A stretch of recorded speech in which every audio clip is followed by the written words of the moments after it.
Well, welcome to this episode of the Ballot Brief, a podcast with current member of the Wisconsin State Assembly and candidate on the Democratic gubernatorial primary ballot, Francesca Hong. First, I want to welcome our listeners and thank our media sponsor, Home Tech by Mosaic. And I also want to thank our guest, Representative Hong, for joining us and taking the time to connect with Eau Claire's business community ahead of the August 11th primary. The idea of speaking directly to the candidate eliminates the need to rely solely on things like campaign ads, headlines, or other interpretations of a candidate's position. The idea of having a conversation with each candidate in a longer form of media is to fully encapsulate policy positions rather than try to summarize them through short form media, which can confuse voters in some cases. An additional disclaimer: at no point in this series is the Chamber endorsing any candidates. We are supportive of policies that equip our region with the resources we need to support business and sustain our growth. So first, I want to welcome you again. I'm going to ask you some questions about your background, your priorities, and your vision moving forward. But before diving into the specifics, a broader sense of your background. Um, I'm curious what you perceive to be the biggest challenges facing Eau Claire's business community today. I think a lot of the challenges are with workforce and, small businesses, especially ability to scale as well as be sustainable. We know that when we have free childcare, great public schools, public transportation, roads that don't have so many potholes, these are quality of life issues that many families rely on and can depend on to be able to stay in a community. And we want to grow the Eau Claire community as well.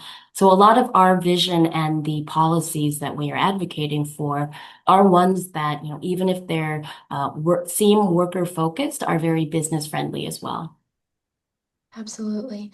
Here at the Chamber, we've noticed themes of challenges in workforce, healthcare, state funding, housing affordability, education, and energy. It seems that there's a trend of Wisconsin problems are Wisconsin business problems. And though it's ambitious, I would like to touch a little bit on all of these subjects throughout this episode by discussing governing in a purple state as a Democratic Socialist candidate. Affordability, workforce, business climate, economic development, energy, and the state budget are all categories we'll touch on. And additionally, I'm curious for listeners that recognize your name as a current frontrunner in the gubernatorial Democratic field, or for those that aren't familiar with your background or experiences at all, what sets you apart from the other six candidates, and why should the Democratic Party see you as the best nominee for governor? While I may be seen as an outsider in politics, I am one of the people. When I hear from voters across the state that they say you're one of us, I think that's one of the most powerful testaments to our campaign. My background's in hospitality, so I have been working in restaurants since I was 16 years old. Dishwasher, executive chef, and then owned my own restaurant for about 7 years in downtown Madison. Was elected to the state legislature in 2020, becoming the first Asian American legislator in our state. And my agenda and the legislation that we're fighting for are ones that are family supporting policies that support small businesses and our workforce. So free childcare, healthy school meals for all, ensuring that we are fighting for both tenant rights and expanding housing affordability through making it easier to build. And our healthcare plan is one that would include both a public option and taking on, hospital costs and prices to make sure that we're building fair, cheaper healthcare for everyone. You seem to be, you mentioned that something that voters are drawn to is that you are one of the people. What additionally, maybe of policy positions or just any part of your platform, do you think the voters are specifically responding well to? And where do you see that overlapping with the Wisconsin business community's priorities? So I'm a very proud product of public schools. I'm a single mom, and my son George goes to a school in Madison that, it's His educators are working really hard, but they're also in a school with no air conditioning. So fully funding public schools is deeply personal. But we also know that's a huge part of the local economy. When we have strong public schools, we have strong communities, and it's what really helps families to thrive. And then where I am, having come from a small business background as well as a service industry worker too, I want to focus on how we can have lower cost, low interest loans to help small businesses scale or sustain, and make sure that, there is easier access to different government grants and ways that small businesses can be a part of the policies I talked about. Public options help small businesses access healthcare for their workers and their business. Free childcare and paid leave that's offered as social insurance programs from the state means that small businesses are able to be more competitive, right, with bigger corporations that are offering these things to workers. And also these are socialist policies. They're working class policies to make sure that working class folks, they're the focus of our state. And when we support working class people and help them grow power, it benefits everyone in the state. Absolutely. And you mentioned a lot of incredible solutions to a lot of difficult issues, childcare specifically, that Wisconsin deals with, that Eau Claire deals with. Um, I think that moving into our next section, so governing in a purple state is difficult. Wisconsin is a swing state. Eau Claire is crucial to the victory of either party. Um, to have a good foundation for listeners, I guess I would like to start with how you explain being a democratic socialist to voters who might not know the entire definition of that or be skeptical of it. It's being unapologetically pro-public. It's Packers, potholes, and public schools. Our Packers are the only publicly owned NFL team. We know that everybody uses the roads, and we should have, folks pay their fair share in taxes for things that everyone uses.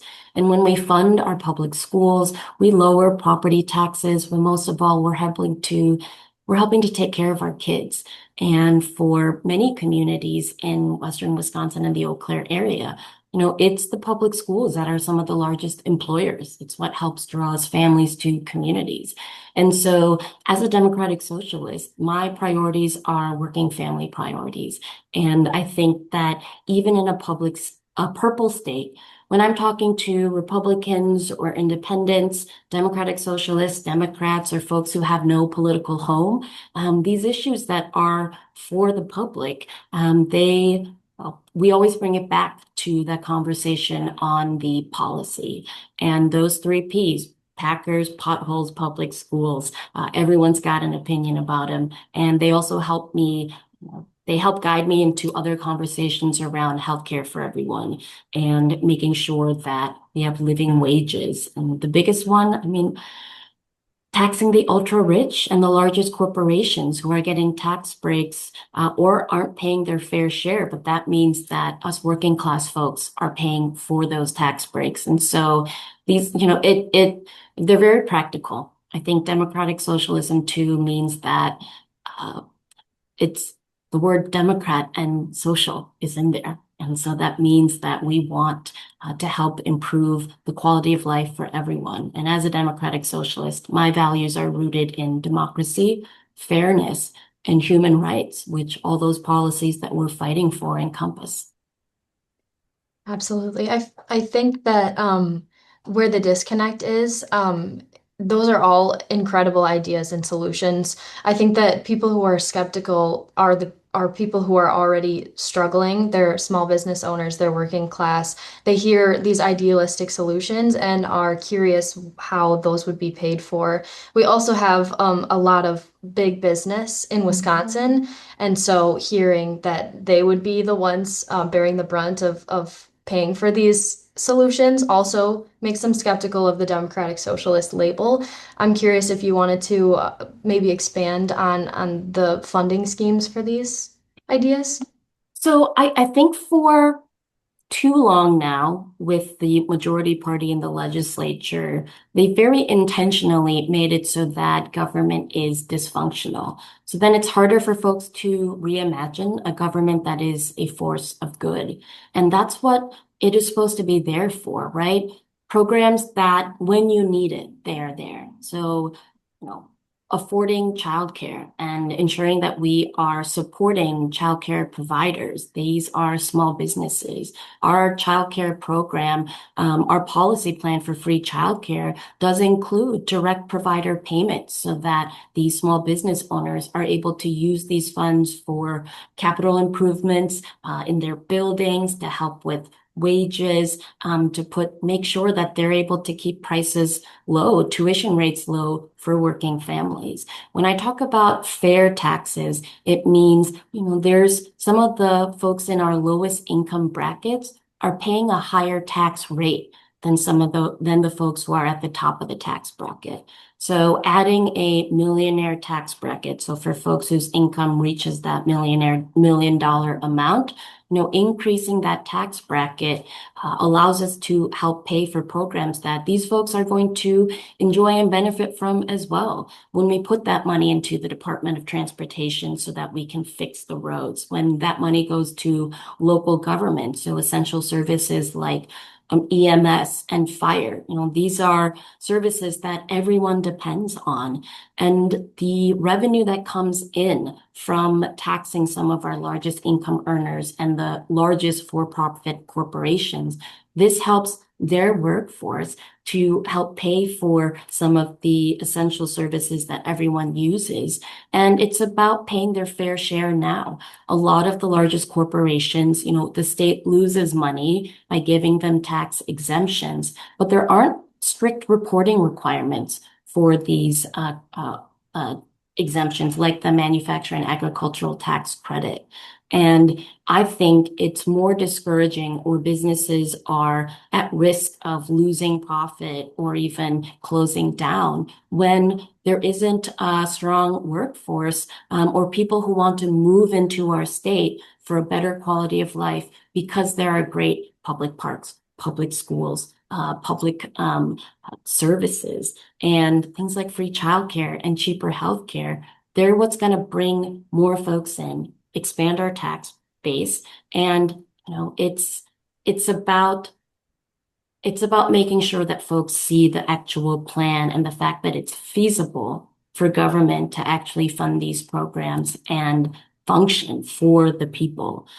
And then we have to look at new revenue as well, whether it's legalizing cannabis and bringing in upwards of 200 to $300 million of tax revenue a year, to ensuring that, if we remove the tax exemptions that are proposed for new data centers as well as existing data centers, the state would be looking at almost $2 billion that we could be putting towards construction so that there are construction jobs, union jobs for workers, where we could be building schools and hospitals and investing in public transportation. So folks who are in the Vernon County, Viroqua area aren't having to cut things like metro and buses. Mhm. Yeah, thank you for clearing that up. And we can get into Wisconsin competitiveness and also data centers a little bit later in depth.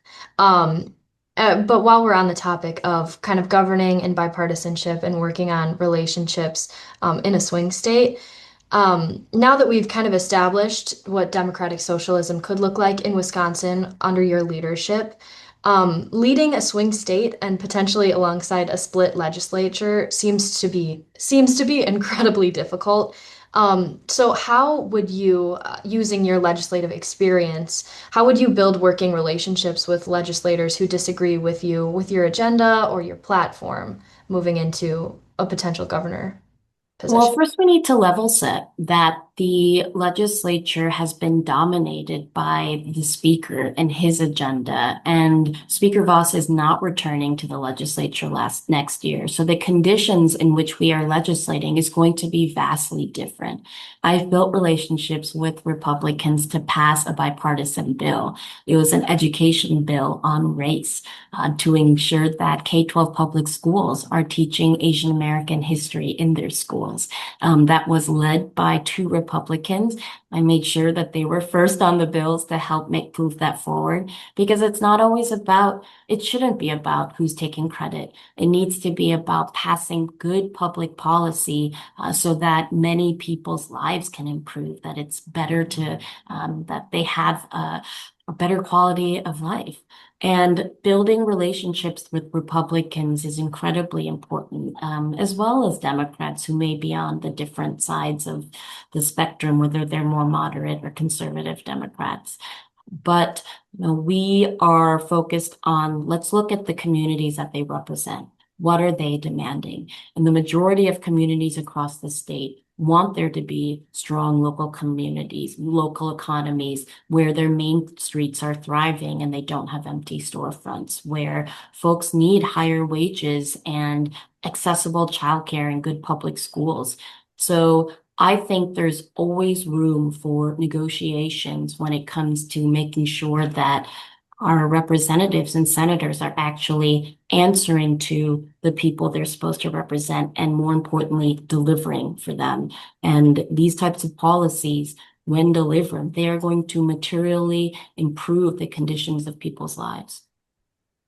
That reminds me, so recently there was a failure of the budget, the surplus deal in Madison, and it left many voters, as you're explaining, feeling ignored, and they're searching for relief. These are working class people, small business owners in Wisconsin.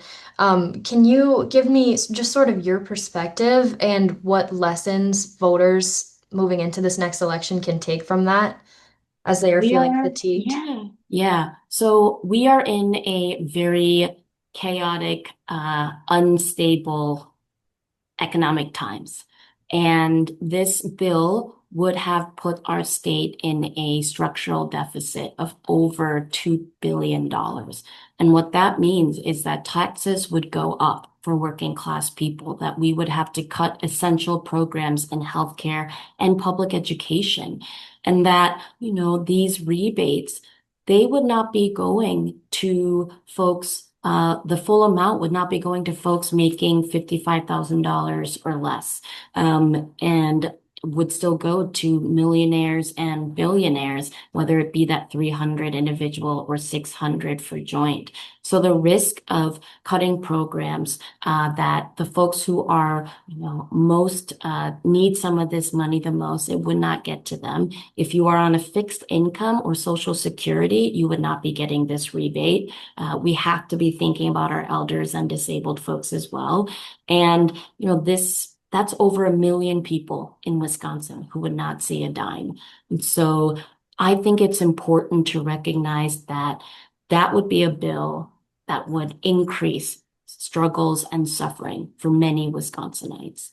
And I think it would be irresponsible to spend down money that is actually not in the coffers right now. The surplus is projected dollars.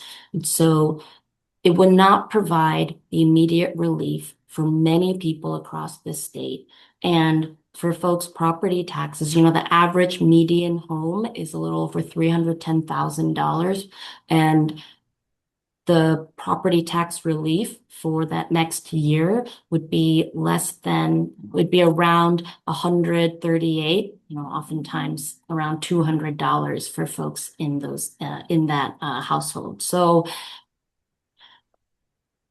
people deserve meaningful relief and permanent affordability. And that bill wouldn't have even given us the opportunity or the chance to do that. Mhm. There's been a lot of mixed messaging from either parties or branch. I'm curious because it seemed like the Senate and the Assembly felt differently about this deal after the failure. As a potential Democratic Socialist governor, What would you do to avoid a scenario like this? Maybe something you would do differently in negotiations or something change of a dynamic in a party. How would you kind of approach that? Yeah. So I do have to note that I'm running as a Democrat in the race. So I am a Democratic Socialist, but I'm on the Democratic ticket. And as governor, it would be the D next to my name. Mhm. And, you know, I had concerns around the process. So it was three lame duck elected officials. The governor, the Senate president, and the Speaker of the Assembly are not returning will not be elected officials next year. They made this negotiation over the weekend behind closed doors, and the legislature received the bill Monday evening, is I think when I first saw text after negotiations happened over the weekend. So I think the public deserves transparency and that leadership is accountable to talking about the process. And it's important to bring in more legislators and for the executive branch and the legislative branch to collaborate to make sure that the negotiations are in good faith and coming from a place of putting working class people first. And I'm willing to work with anyone, regardless of party, who is willing to do that. And as the executive, you have a responsibility. And I view leadership in a way where you have to be willing to take the hits and to sacrifice. The governor has the largest megaphone in the state, and it's important to start negotiations from a place of strength by letting folks know that it's possible and we should be increasing wages, lowering property taxes, and making sure that folks are paying their fair share in taxes as well from small business, large business, and working class folks. Um, and so that's where it's important for folks to know that government can be functional and should be serving working class people first, and that their representatives should be working on a deal to do that. So, kind of switching gears also back to affordability and competitiveness, kind of intertwined here. A recent study on Wisconsin's overall competitiveness by the Wisconsin Manufacturers and Commerce noted that of all states in the nation, Wisconsin actually has the eighth highest property taxes, the ninth highest individual income tax rate, yet we are the 13th most regulated state for business, with about 165,000 regulations in place. To encourage the growth of our state and attract workforce, what policies of yours would take Wisconsin to that next level and meet neighboring states with our competitive edge? Included in those regulations are the big tax breaks for the largest corporations. And I think that it's important to be a state that is attractive for families and new workers. We have young people who don't know if they'll ever be able to afford a house, have kids, grow a family because childcare is expensive, because housing costs are going up. And it's many in the largest business sectors and some of the wealthiest who, are aging or living in our state without paying their fair share, which means our state becomes less attractive to younger workers. We don't invest in our public universities. We need to invest in our public universities and avoid this brain drain. We can have good jobs, good manufacturing jobs as well when we invest in renewables and clean energy, in water testing. These are things that would help all communities in the state. And we're not attracting those businesses because I think a lot of them know when there is a shrinking workforce and we're not able to attract more workers because we don't have a lot of these services and a lot of these programs available, it creates a hostile business atmosphere, not because of regulations, but because we're not improving the quality of life for working class people. Wisconsin is an aging state. We are going to have more folks over the age of 65 than under the age of 18 within the next 8 to 10 years. And that means, we should be investing in long-term care. We should make sure that our hospitals and nursing homes are not owned by private equity that are compromising care, but we're making sure that these, especially if they're state-owned and we have living wages, that we're able to maintain a strong workforce so that we can care for our elders. When we have strong public schools and good public universities, more of our young people are going to stay in the state. And so I think, those numbers, we have to remember to put them in a context of what is the climate like for business? What are the conditions like for workers? What exemptions, if they are tax exemptions, are available for the businesses they might need them more? We have small businesses that are often paying a higher income tax rate than some of their largest corporations when they can access things like the manufacturer and agricultural tax credit that brings their tax rate, to less than 1% or zero. So there are different regulations we have to have. And I think that, we're not having those conversations, and that's what we need to have. That's what we haven't been doing. So that is also contributing to a lot of those numbers. We lost a lot of good manufacturing jobs when they are shipped overseas, whether it was paper mills in Wisconsin Rapids and central Wisconsin, or some of the auto manufacturing jobs in southeastern Wisconsin. We can invest in middle manufacturing again, whether it's for foundries, aluminum foundries, or again in renewables. There's opportunities to bring in those businesses, but they're going to need workers, and workers need to make sure that they're in neighborhoods with great schools, childcare, and that healthcare is accessible. Right. It's an interesting debate, chicken or the egg problem is, Mhm. do you need more businesses to attract workers, or do you need more available workers to attract those businesses that can then contribute the revenue to the Mhm. municipalities that are really needing it right now? So I appreciate the input that I mean, obviously it can impact positively the quality of life, and that will increase young people in wanting to come here.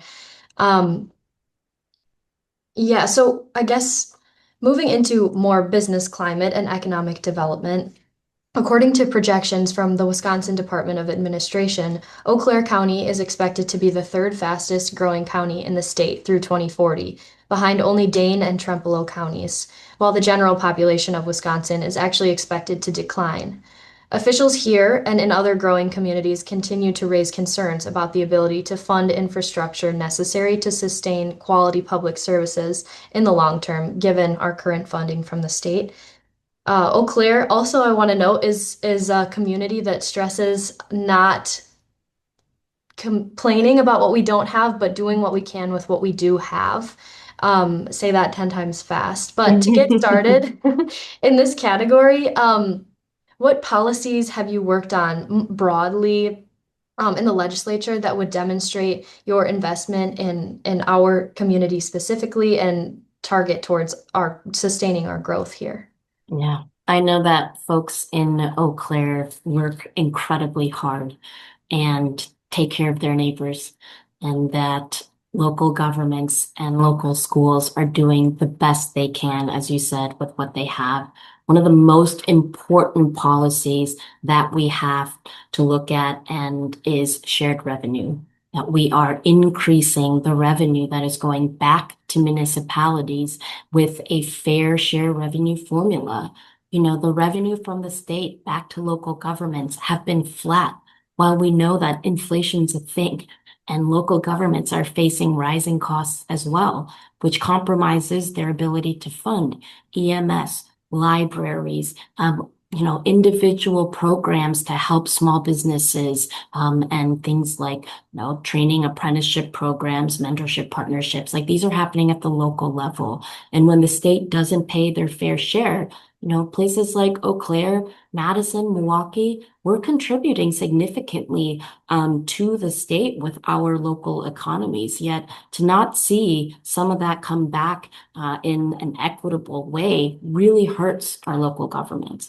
And so having and fixing that shared revenue formula, making sure local governments are getting their fair share of revenue, and looking at, again, the tax brackets. Where can we actually make sure that some of the highest income earners are paying at least similar tax rates as lower income earners, right? We can't look at just the raw numbers here, because if your percentage of taxes going to the state is a lower percentage than what other folks are making in lower income brackets, that isn't going to help us fund the services that everyone uses. And I think that especially when it comes to the government that is closest to your doorstep, they're making the decisions that are going to impact you quickest and probably be some of the most impactful policies. And which is why it's so important that we fund local governments and they're not having to consistently rely on net construction increases to provide, get have to make tough decisions about developments like data centers that are not good for the communities, yet provide opportunities to have funds available for the local government to use. And I don't want any local government to be in that position. We can have a fair and healthier business and local economic climate, but it has to be a balance of ensuring that, those that are paying or receive and making more profits, are paying their fair share when they have workers who are in the communities that share public services with everyone. But one of my top priorities is to fix that shared revenue formula. Um, Kind of branching off of that, what would you expand on to business owners in our area, but also in Wisconsin in general, who worry that these solutions could increase their costs or make Wisconsin less competitive in turn? I think that we have to take into account the cost of heavy turnover amongst your workers, the cost that goes into training new employees, the cost of rising property taxes because we're not funding our public schools. There are ways that we can help stabilize local economy and make it a healthier business climate for businesses to grow or sustain. And I think that the Wisconsin Economic Development Corporation, that being a more pseudo-governmental agency, right, is insufficient. We need to look at expanding that into a public bank where there's lower interest, flexible and predictable funding from the state that is, uh, you know, operating a bank that is not focused on profits, but actually in making sure that local economies are able to grow and be stronger.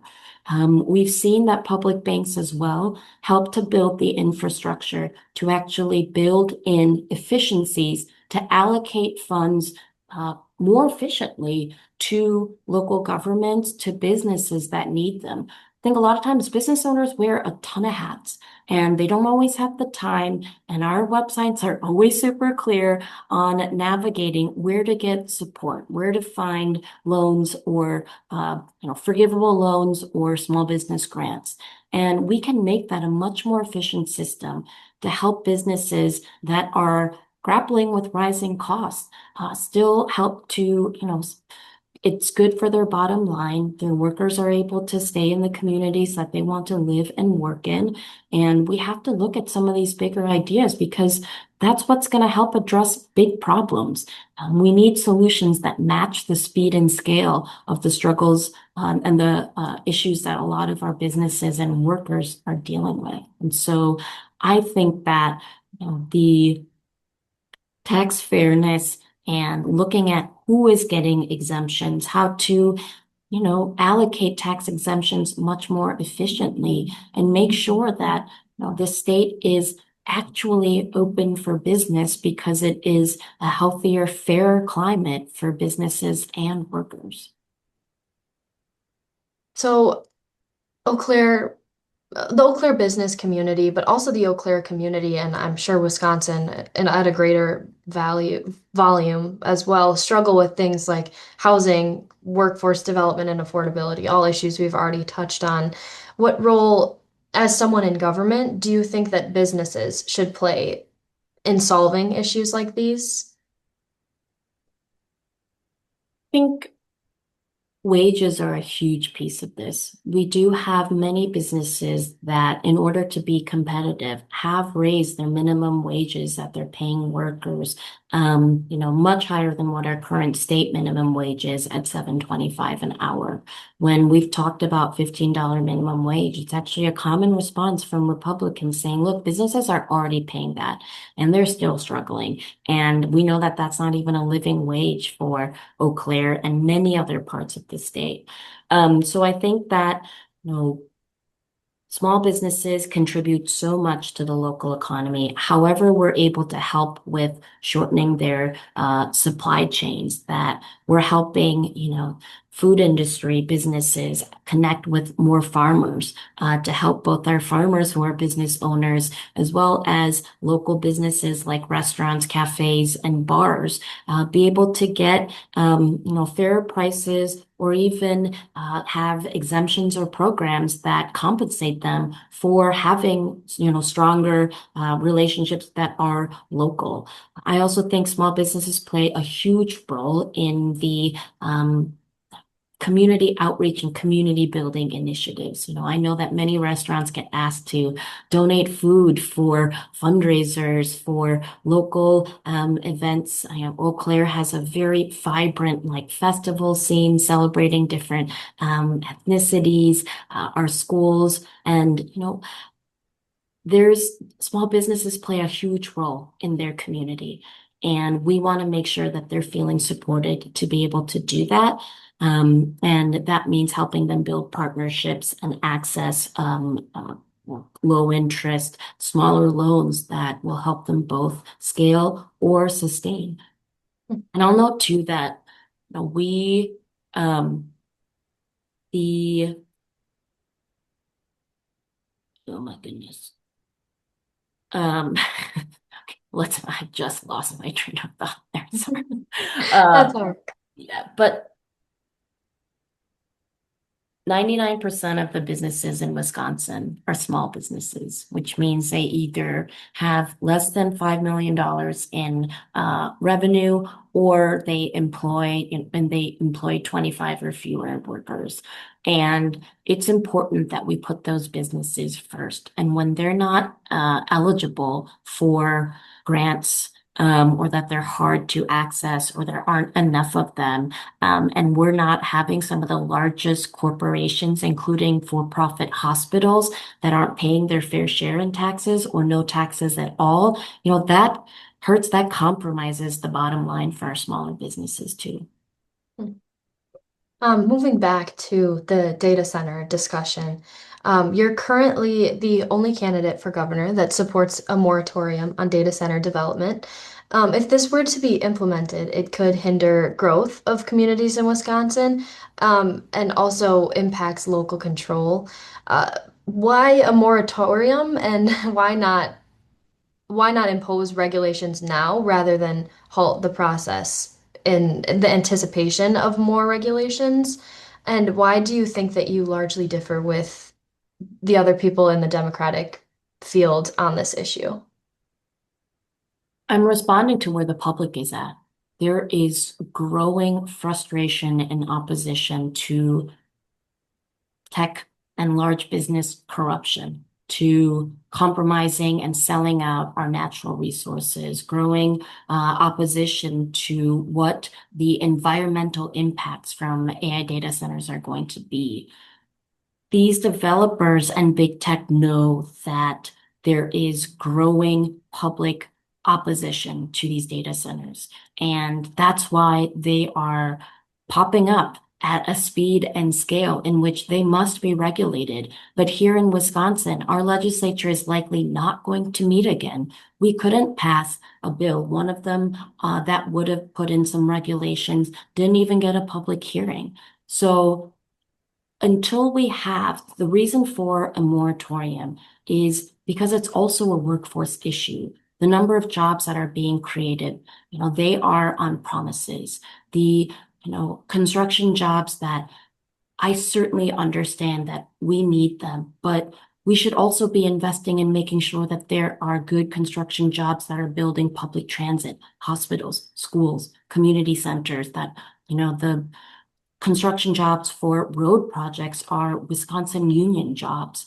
And until it is that moratorium that I will actually allow us to have a pause, and it builds a sense of urgency for both folks who are opposed and those who want to develop them to actually come to the table. If we have a pause, that there is an urgency for both to try to figure out how to move forward. And it's not going to happen in this legislative session. And the moratorium is how we can actually make sure that we are implementing regulations that hold polluters accountable, that actually hold the data center companies accountable, that we are protecting ratepayers from utility costs going up, that it's the developers of these data centers that are having to pay for, upgrades to our grid and the transmission lines that will need to grow and be upgraded. There is no guarantee right now. It is bad business and risky investment to be making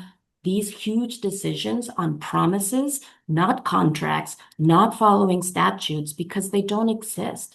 We have very loose regulations to hold polluters accountable. A lot of the lawsuits get caught up in the courts. You can pretty much like sue your way out of not paying for polluting water at times. And so we want to give local governments the tools for the community to have control, that there are no NDAs, that the public is aware of these developments, what they will attain, what the short-term and long-term economic benefit will be, that there are actual, that there are resources, legal resources from the state for local governments and the people to be able to better navigate a negotiation, a legal negotiation.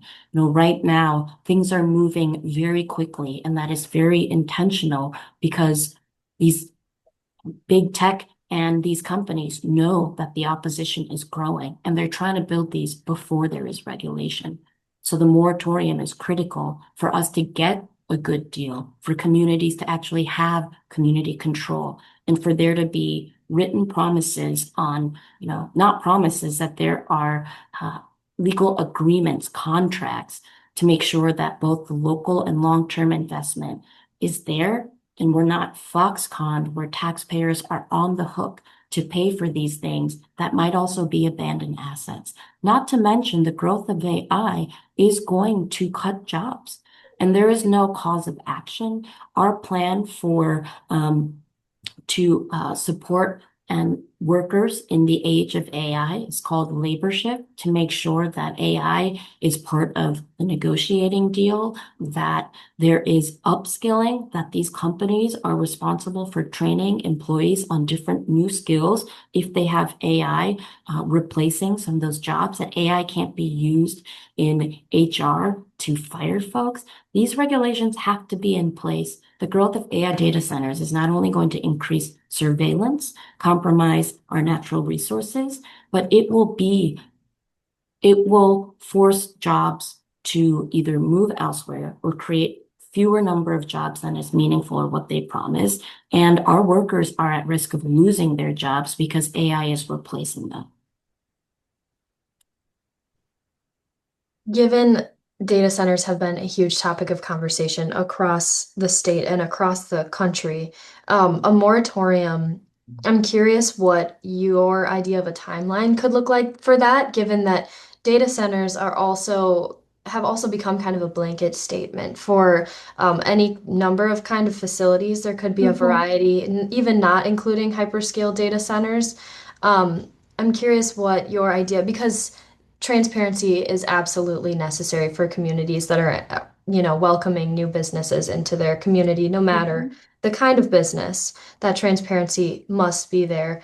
Um, so I see where you're coming from in that perspective, but Yeah. when you want to gather data on just data centers at large, I'm curious your approach on that, given the variety of data centers, but also the variety of communities and what the impact on those communities would be, and how you'd be able to kind of foresee all of those factors. Yeah. So our plan is Control Alt Delete. So controlling our alternative renewable energy and deleting corporate subsidies. We do not have data centers, existing data centers in the state are exempt from paying sales and use tax. And a lot of these data center proposals will also have tax exemptions that could cost the state up to $2 billion.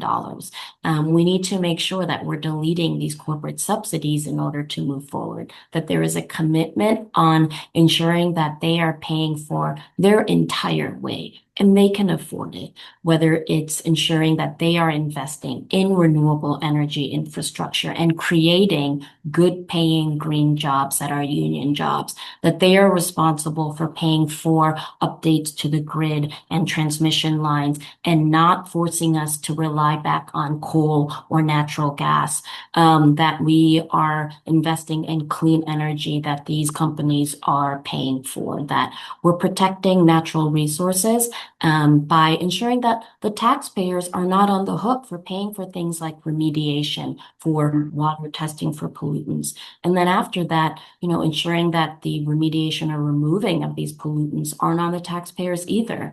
And the use of water and power, we hear about the closed loop system, but that water still has to be treated. Where is it going to go? And who is going to be paying for the upkeep on water treatment centers? These are public utilities. And so until those agreements are in place, that they are in regulation, whether that be through administrative rules or through legislation, the moratorium gives us an opportunity to make sure that those boxes are the ones that we check before we give the local governments the local control to be able to make those decisions. That if the community is going to move forward with these, that there are these regulations, guardrails, protections in place for taxpayers. hmm So, I mean, given that potential data centers, and I'm using data centers as kind of a blanket word now also, but so what criteria moving forward would need to be met for you to be open for a conversation with a potential facility such as a data center because of the tax base and investment in a city that it could potentially provide? Obviously, it's case dependent, it's all different scenarios, different communities, and all of that fun stuff. So I'm curious, I'll say it again. What Yeah. criteria would you be? So to be clear, it would be a 1 year. I'm supportive of a 1 year moratorium on the construction of new hyperscale AI data centers. And that, we do need to look at the size in which the data center construction would be. There are projects like in Port Washington where the center would be as large as the entire campus at UW-Madison. Like we're talking, 12 Lambeau Fields here. For there to make sure that, again, the biggest thing is to ensure that it is the data center that is paying to protect rate heights, that they are paying for all of their water and energy use, that they are paying for upkeep, that we have contracts in place that should they move and we have an abandoned asset, that the taxpayers are not on the hook. And that there's an investment in clean energy infrastructure and the creation of jobs that come with it. So these are some of the most important conditions that we have to meet, and then give communities the tools to be able to navigate these negotiations. Some towns and municipalities don't have the legal representation to be able to make sure that they're moving swiftly and that the public is in the know and there's transparency around what these contracts look like. And so the state can help supply some of those resources and tools for local communities to make these decisions. We want there to be local control. We want the community to have community control. But these regulations are imperative so that even if, let's say a small majority of a community decides to move forward with a data center, that we have to think about everybody who is in that community and are the protections there environmentally for local infrastructure and local jobs, and making sure that we're protecting ratepayers from, increasing utility costs, which already have gone up 30, 40% for so many families across the state. Kind of entering our closing. So we discussed surplus package. We discussed plenty of solutions that you see in Wisconsin's future regarding childcare, education, healthcare, workforce. What moving into a budget year would be your top three, if you could only pick three priorities that are really just at the top that Wisconsin needs to notice right now? Healthcare, public education, and shared revenue.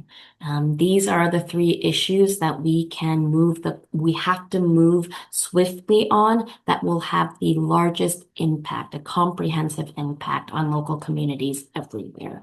When we invest in public schools and we see property taxes go down and we make sure kids have their needs met, and that schools aren't forced to go to referendum or close, that has an economic impact. When there is fairer, cheaper healthcare for everyone through multiple programs, expanding Medicaid or Badger Care, investing in a public option, and making sure that there are basic health plans, while simultaneously making sure that our largest corporate for-profit hospitals pay their fair share, that we invest back into rural healthcare, that we build more hospitals and ensure that there's, prescription drug costs are low, that we are taking on claim denials, and that insurance companies, aren't being charged more by a hospital for Medicare, which makes the insurance charge the patient more.